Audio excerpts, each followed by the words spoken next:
बुद्धिमान पत्नी। एक बार एक राजा के महल में एक व्यापारी दो गायों को लेकर आया। दोनों ही स्वस्थ, सुंदर व दिखने में लगभग एक जैसी थी।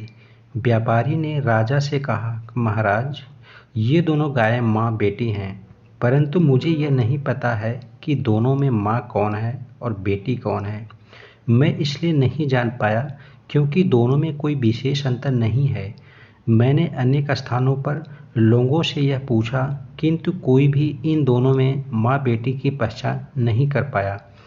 बाद में मुझसे किसी ने यह बताया कि आपका बुजुर्ग मंत्री बेहद कुशाग्र बुद्धि का है और यहाँ पर मुझे अवश्य मेरे प्रश्न का उत्तर मिल जाएगा, इसलिए मैं यहाँ पर चला आया। कृपया मेरी समस्या का समाधान किया जाए। यह सुनकर सभी दरबारी मंत्री की ओर देखने लगे। मंत्री अपने स्थान से उठकर गायों की ओर गया। उसने दोनों का गहराई से निरीक्षण किया, किंतु वह भी नहीं पहचान पाया कि वास्तव में कौन माँ है और कौन बेटी है। अब मंत्री बड़ी दुविधा में फंस गया। उसने राजा से माँ बेटी की पहचान करने के लिए एक दिन की मोहलत मांगी। घर आने पर वह बेहद परेशान रहा। उसकी पत्नी इस बात को समझ गई। उसने जब मंत्री से परेशानी का कारण पूछा तो उसने सारी बात बता दी।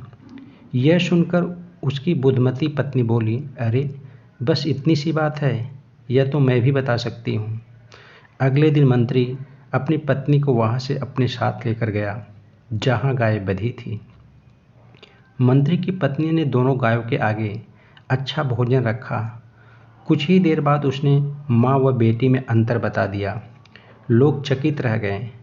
राजा ने पूछा कि उसने कैसे पहचाना कि माँ कौन और बेटी कौन। तो मंत्री ने पत्नी की बोली कि पहली गाय जल्दी जल्दी खाने के बाद दूसरी गाय के मुंह में मारने लगी और दूसरी वाली ने पहली वाली के लिए अपना भोजन छोड़ दिया। ऐसा केवल एक माँ ही कर सकती है, यानी दूसरी वाली माँ है। माँ ही बच्चे के लिए भूखी रह सकती है।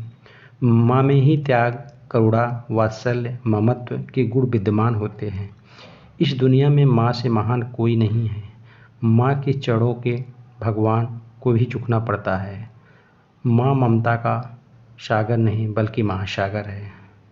दोस्तों, वीडियो में कैसा लगा कमेंट करके ज़रूर बताइए। दोस्तों, वीडियो पसंद आई हो तो लाइक करिए, शेयर करिए और साथ में चैनल को सब्सक्राइब करना बिल्कुल ना भूलें। Thank you.